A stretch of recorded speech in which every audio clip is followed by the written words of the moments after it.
The world's most infamous cartel boss, Joaquin El Chapo Guzman, has been found guilty in a U.S. court of smuggling £500,000 of cocaine over the last 30 years.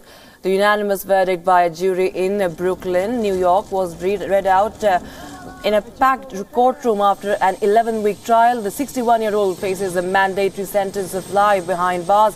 Guzman is one of the major figures in Mexican drug wars that have roiled the country since 2006.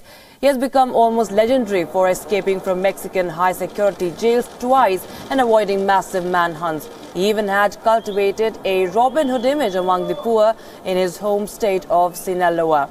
Guzman showed no emotion while the verdict was read out. Once the jury left the room, he and his wife, Emma Coronel, put their hands to their hearts and gave each other the thumbs-up sign. The U.S. government said Guzman trafficked tons of cocaine, heroin, marijuana and other drugs into the United States while consolidating his power in Mexico through murders and wars with rival cartels. This conviction, we expect, will bring a sentence of life without the possibility of parole. It is a sentence from which there is no escape and no return. This conviction is a victory for the American people, who has suffered so long and so much while Guzman made billions pouring poison over our southern border. Guzman, whose nickname means Shorty, was extradited to the United States for trial in 2017 after he was arrested in Mexico in 2016.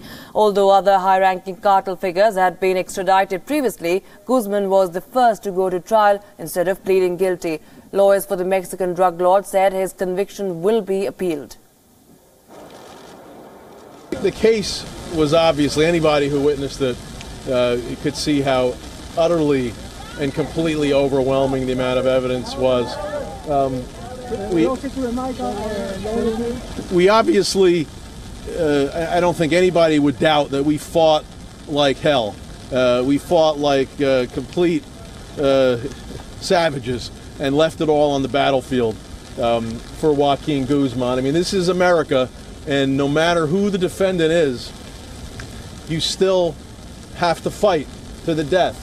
No matter what people think, what society thinks, what the government thinks, we took that obligation incredibly seriously, and as I said, we left nothing, everything was left on the battlefield.